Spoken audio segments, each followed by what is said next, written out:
हर हर महादेव, राम राम सभी को। क्या आप जानते हैं कि महाभारत के युद्ध में अर्जुन को गीता सुनाने से बहुत पहले भगवान श्री राम ने भी एक गीता सुनाई थी। एक ऐसी गीता जिसे अगर इंसान सिर्फ एक बार समझ ले तो दुनिया का कोई भी दुख, कोई भी डिप्रेशन या कोई भी असफलता उसे कभी तोड़ नहीं सकती। खुद साक्षात नारायण के मुख से निकला वो गुप्त ज्ञान जिसे राम गीता कहा जाता है। भगवत गीता के बारे में तो सब जानते हैं, लेकिन राम गीता के इस परम रहस्य से आज भी करोड़ों लोग अनजान हैं। आखिर भगवान राम ने अपने सगे भाई लक्ष्मण को ऐसा क्या ज्ञान दिया जिसे सुनकर लक्ष्मण जी की आंखों से आंसू बहने लगे थे। आज की इस वीडियो में हम राम गीता के उन अद्भुत प्रसंग और उन 3 महामंत्रों को जानेंगे जो आपकी सोई हुई किस्मत को जगा सकते हैं और जीने का नजरिया बदल सकते हैं। अगर आप भी श्री राम के सच्चे भक्त हैं तो वीडियो को भी लाइक कर दीजिए और अंत तक हमारे साथ बने रहिएगा। यह घटना तब की है जब रावण का वध हो चुका था। प्रभु राम अयोध्या के राजा बन चुके थे और एक धोबी के कहने पर उन्होंने भारी हृदय से माता सीता का त्याग कर दिया था। माता सीता वाल्मीकि आश्रम में रह रही थी। अयोध्या के महल में प्रभु श्री राम एकदम एकांत में शांत और विचार मगन बैठे थे। वे राजा के कर्तव्यों को तो निभा रहे थे, लेकिन उनका मन संसार से पूरी तरह विरक्त था। अपने प्राणों से प्रिय भाई राम को इस तरह उदासीन देखकर लक्ष्मण जी का हृदय भर आया। लक्ष्मण जी जो स्वयं शेषनाग के अवतार हैं और जिन्होंने 14 वर्ष तक बिना सोए प्रभु की सेवा की थी, आज उनके मन में संसार के दुखों को लेकर गहरे सवाल उठ रहे थे। लक्ष्मण जी दबे पांव प्रभु राम के पास गए, उनके चरणों में साष्टांग प्रणाम किया और हाथ जोड़कर रोते हुए कहा, हे राघव, हे सर्वेश्वर, मैं संसार के जन्म और मरण के चक्रव्यूह से थक चुका हूँ। मुझे यह समझ नहीं आता कि जीव क्यों बार बार पैदा होता है, क्यों अपने के बिछड़ने पर रोता है और क्यों हर पल डर में जीता है। कृपा करके मुझे वो गुप्त ज्ञान दीजिए जिससे मेरे अज्ञान का अंधकार नष्ट हो जाए और मुझे शाश्वत शांति मिले। लक्ष्मण जी की इस व्याकुलता को देखकर प्रभु श्री राम के चेहरे पर एक दिव्य मुस्कान आई। उन्होंने लक्ष्मण को गले से लगाया और ज्ञान की जो गंगा बहाई वही राम गीता कहलाई। राम गीता का ज्ञान जानने के लिए उसके रहस्यों को सबसे पहले जानते हैं। प्रभु राम ने सबसे पहले लक्ष्मण जी के मन की इस भ्रांति को दूर करके कि क्या केवल कर्म करने से या कर्म छोड़ देने से मोक्ष मिल सकता है। राम जी कहते हैं कि लक्ष्मण, अज्ञानी लोग सोचते हैं कि बहुत सारे यज्ञ करने से, दान देने से या केवल अपने कर्तव्यों को पूरा करने से मोक्ष मिल जाएगा, लेकिन यह सच नहीं है। कर्म से कभी अज्ञान नष्ट नहीं हो सकता, क्योंकि कर्म खुद अज्ञानता से पैदा होता है। जैसे अंधकार को अंधकार से नहीं मिटाया जा सकता, अंधकार को मिटाने के लिए केवल प्रकाश की जरूरत होती है, अर्थात ज्ञान की जरूरत होती है। जब तक इंसान के भीतर यह ज्ञान नहीं होगा कि मैं कौन हूँ, तब तक वो चाहे जितने अच्छे या बुरे कर्म कर ले, वो संसार के चक्रव्यूह में बंधा ही रहेगा। अच्छे कर्मों से स्वर्ग मिलेगा और बुरे कर्मों से नरक, लेकिन दोनों ही सूरतों में वापस धरती पर जन्म लेना पड़ेगा। मुक्ति केवल तत्व ज्ञान से ही संभव है। लक्ष्मण जी पूछते हैं कि प्रभु, यदि हम सब उसी ईश्वर के अंश हैं तो हम खुद को इतना दुखी और असहाय क्यों महसूस करते हैं। यह राम जी माया की परिभाषा देते हुए कहते हैं, हे लक्ष्मण, जो चीज वास्तव में है ही नहीं लेकिन फिर भी दिखाई दे रही है और महसूस हो रही है, वही माया है। संसार की सबसे प्रसिद्ध कहानी भगवान राम लक्ष्मण जी को सुनाते हुए समझाते हैं कि जैसे रात के अंधेरे में रास्ते में पड़ी हुई एक रस्सी को देखकर इंसान उसे सांप समझ लेता है, वो सांप नहीं है, सिर्फ रस्सी है। लेकिन उस भ्रम के कारण इंसान का दिल तेजी से धड़कने लगता है, उसे पसीना आ जाता है और वो डर के मारे भागने लगता है। उस झूठे सांप ने इंसान के भीतर सच्चा डर पैदा कर दिया। ठीक इसी तरह यह संसार भी केवल एक रस्सी है, लेकिन अज्ञानता के कारण जीव से सच मान बैठता है और यह मेरा बेटा है, यह मेरी संपत्ति है, मेरा मान हो गया। मेरी जैसी बातों में फंसकर जीवन भर रोता रहता है। जिस दिन ज्ञान का प्रकाश होगा उस दिन समझ आएगा कि वहाँ कोई सांप अर्थात दुख था ही नहीं, केवल रस्सी थी जो कि ईश्वर है स्वयं। यहाँ श्री राम इंसानी शरीर और आत्मा के विज्ञान को समझाते हैं, जिसे सुनकर मृत्यु का डर हमेशा के लिए खत्म हो जाता है। श्री राम कहते हैं, हे लक्ष्मण, जो शरीर तुम्हें दिख रहा है यह तुम नहीं हो। यह शरीर 5 महाभूतों से जल, अग्नि, वायु और आकाश से बना एक पुतला है।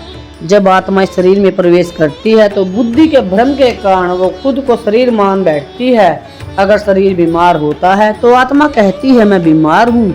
अगर शरीर बूढ़ा होता है तो जीव कहता है मैं बूढ़ा हो रहा हूँ। जैसे एक सांप कांच के गिलास में यदि लाल रंग का शरबत डाल दिया जाए तो कांच भी बाहर से लाल दिखने लगता है, लेकिन क्या वास्तव में कांच लाल हुआ है? नहीं, कांच तो वैसा ही साफ है।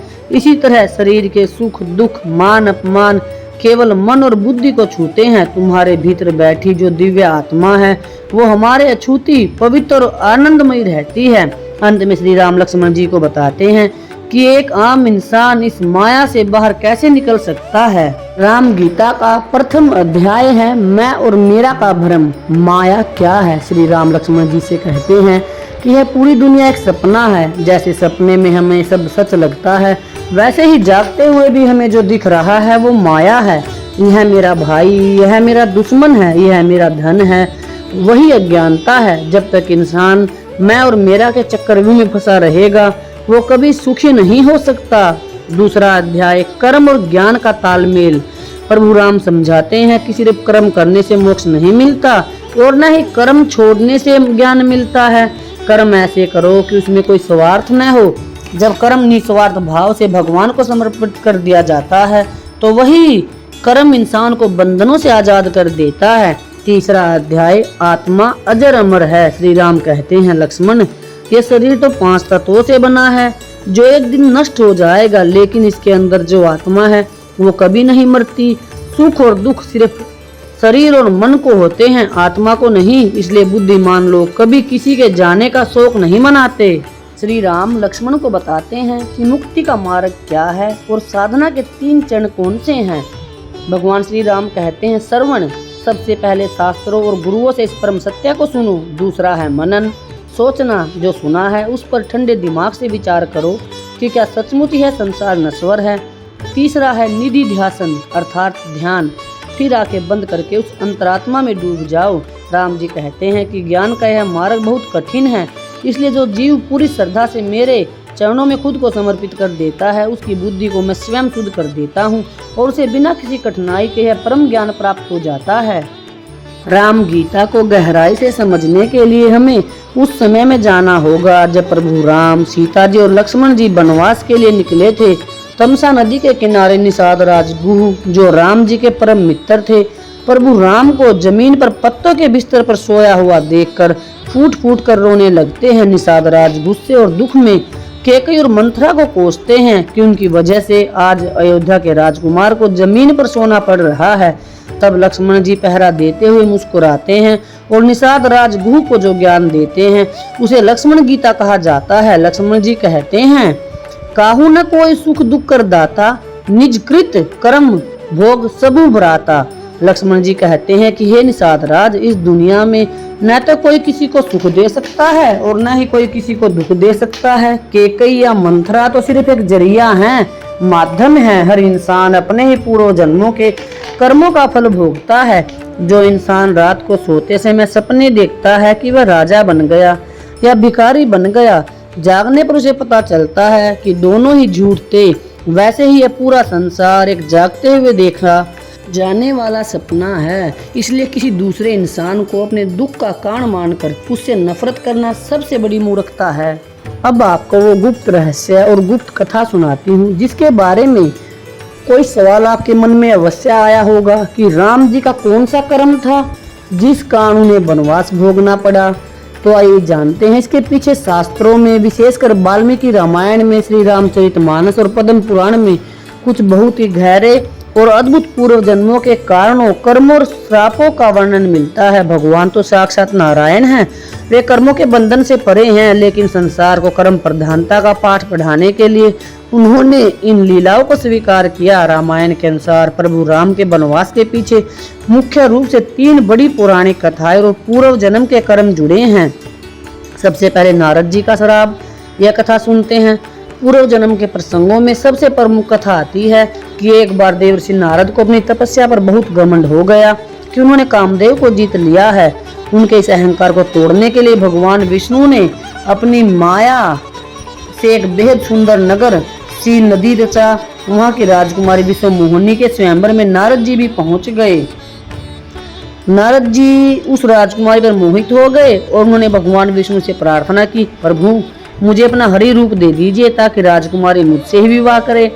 हरि का एक अर्थ विष्णु होता है और एक अर्थ वानर भी होता है। भगवान ने नारद जी के कल्याण के लिए उसका चेहरा बंदर जैसा बना दिया। स्वयंवर में नारद जी का खूब उपहास उड़ा और राजकुमारी ने भगवान विष्णु के गले में वरमाला डाल दी।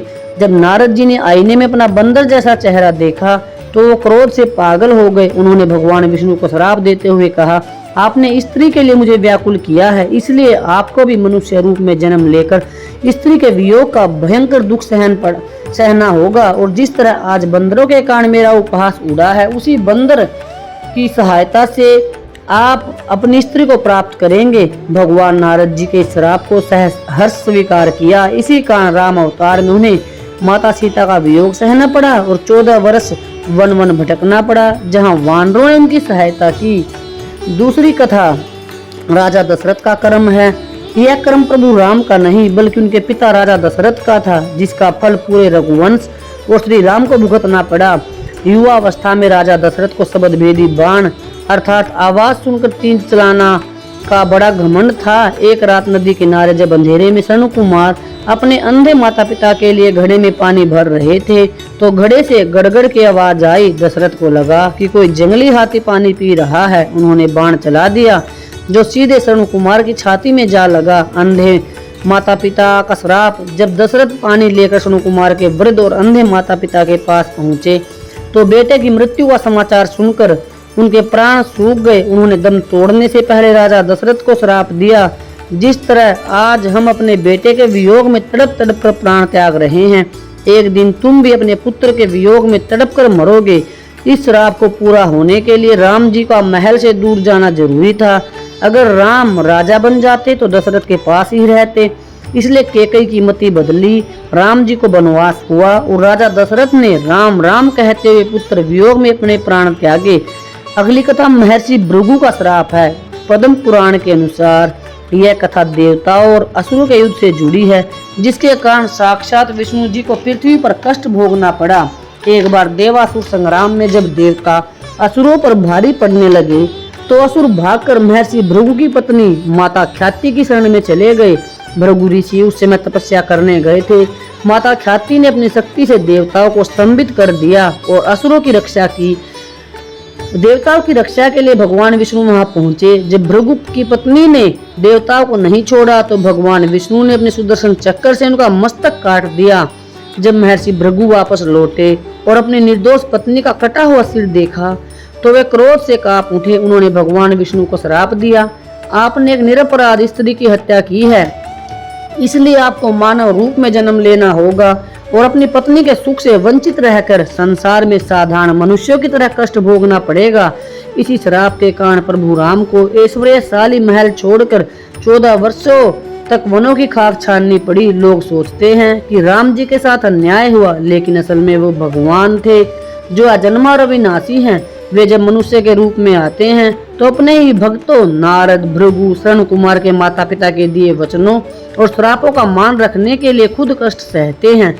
वे संसार को सिखाते हैं कि प्रारब्ध या कर्मों का विधान इतना पक्का है कि जब भगवान खुद मनुष्य बनते हैं तो वे भी इस नियम को नहीं तोड़ते। हम सब जानते हैं कि रावण का वध करने के लिए साक्षात भगवान को धरती पर आना पड़ा, लेकिन रावण को ब्रह्मा जी से वरदान था कि उसे कोई देवता, गंधर्व या असुर नहीं मार सकता, केवल एक मनुष्य या वानर ही मार सकता है। जब प्रभु राम का जन्म अयोध्या में हुआ तो वे महलों के जो ऐसो आराम में बड़े हो रहे थे, इंद्र और अन्य देवताओं को डर सताने लगा कि अगर राम जी राजा बन गए तो वे राजकाज और अयोध्या के सुखों में व्यस्त हो जाएंगे। फिर वे जंगलों में रहने वाले राक्षसों और लंका के रावण का वध करने से कैसे जाएंगे।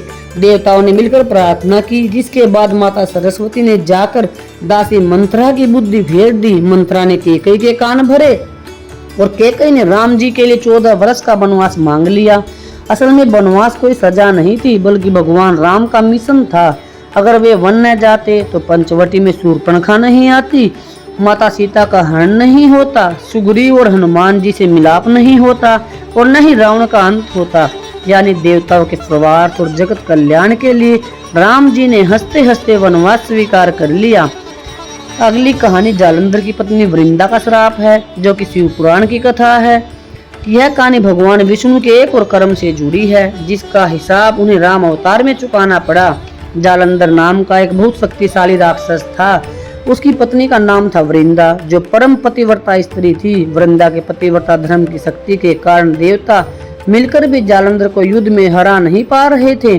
देवताओं को बचाने के लिए भगवान विष्णु ने जालंधर का रूप धारण किया और वृंदा के महल में पहुंच गए। जैसे ही वृंदा ने अपने पति रूपी विष्णु का स्पर्श किया, उनका पतिव्रता धर्म खंडित हो गया और उधर युद्ध के मैदान में शिवजी ने जालंधर का वध कर दिया।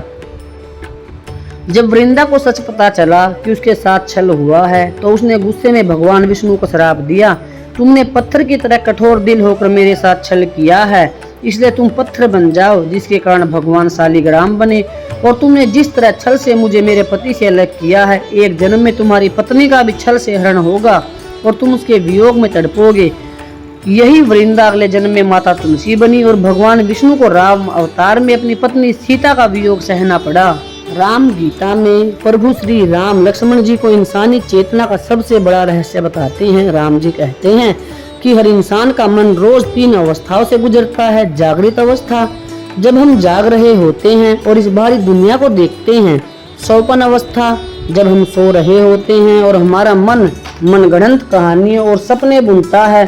सुषुप्ति अवस्था, जब हम गहरी नींद में होते हैं, जहाँ न कोई सपना होता है न कोई विचार, सिर्फ एक शून्य होता है। प्रभु राम कहते हैं कि लक्ष्मण, अज्ञानी जीव इन तीनों अवस्थाओं में ही भटकता रहता है, लेकिन इन तीनों के पार एक चौथी अवस्था होती है, जिसे शास्त्रों में तुरीय अवस्था या आत्मज्ञान कहा गया है। आत्मा इन तीनों अवस्थाओं को सिर्फ एक गवाह की तरह देखती है। जैसे सिनेमा स्क्रीन पर चाहे बाढ़ का दृश्य आए या आग का, स्क्रीन कभी गीली या जलती नहीं, वैसे ही तुम आत्मा हो, इन तीनों अवस्थाओं के खेल से बिल्कुल अलग और मुक्त हो। कलयुग के मनुष्यों के लिए भक्ति का सबसे सरल मार्ग भगवान श्री राम ने लक्ष्मण को बताया है, क्योंकि ज्ञान का मार्ग हर किसी के बस का नहीं है। जब लक्ष्मण जी यह सुनते हैं तो वे कहते हैं, प्रभु यह ज्ञान, वैराग्य और चेतना की बातें तो बहुत कठिन हैं। कलयुग का आम इंसान जो परिवार, नौकरी और चिंताओं में फंसा है, वह इस कठिन मार्ग पर कैसे चलेगा। तब प्रभु श्री राम करुणा से भरकर कलयुग के मनुष्यों के लिए सबसे बड़ा शॉर्टकट बताते हैं। राम जी कहते हैं, लक्ष्मण, जो लोग कठिन ध्यान या शास्त्रों के अध्ययन में नहीं पढ़ सकते, उनके लिए मेरी भक्ति सबसे सरल और अचूक नाव है। राम जी अपनी भक्ति के 3 सबसे सरल नियम बताते हैं। ऐसे लोगों के साथ उठना बैठना बंद कर दो जो तुम्हें वासना, लालच और बुराई की तरफ ले जाते हैं। संतोष, सकारात्मक लोगों का संग करो, अर्थात सत्संगति करो। अपने भीतर से इस अहंकार को निकाल फेंको कि यह सब मैंने किया है। सब कुछ ईश्वर की इच्छा पर छोड़ दो। मद मोह का त्याग कर दो। कलयुग में केवल प्रभु के नाम का निरंतर जप, जैसे राम राम, राधा राधा, शिव शिव करने से ही मन के सारे पाप वैसे ही धुल जाते हैं, जैसे सूखी घास के ढेर में एक छोटी सी चिंगारी डालने से पूरा ढेर राख हो जाता है।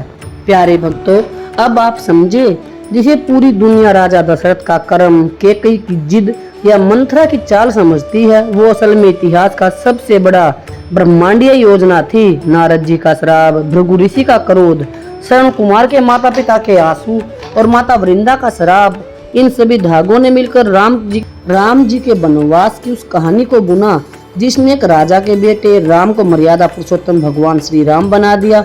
क्योंकि महल में रहने वाला राम सिर्फ अयोध्या का राजा बनता, लेकिन वनों की खाक छालने वाला, सबरी के झूठे बेर खाने वाले और केवट को गले लगाने वाले राम आज दुनिया के कण कण के राजा है। यही है कर्म का वो खेल, जिसे खुद भगवान भी कभी नहीं टालते। प्यारे भक्तजनों, अगर इस राम गीता की कथाओं ने आपके हृदय को छुआ हो, आपको थोड़ा बहुत ज्ञान का प्रकाश मिला हो, तो चैनल को सब्सक्राइब करिए, बेल आइकन को दबाइए, अपने दोस्तों और रिश्तेदारों के साथ शेयर कीजिए, ताकि भगवान श्री राम का ये गुप्त ज्ञान उनको भी मिल सके। आप सभी ने अपना कीमती समय दिया, इसके लिए आप सभी का कोटि कोटि धन्यवाद। राम राम सभी को। आप कमेंट में जय श्री राम लिखे, अपने विचार अवश्य लिखे। आपके कमेंट हमें उत्साह देते हैं। भक्ति करते रहिए। भगवान के साथ संबंध बनाकर रखिए, खुश रहिए, मस्त रहिए, स्वस्थ रहिए। राम राम सभी को।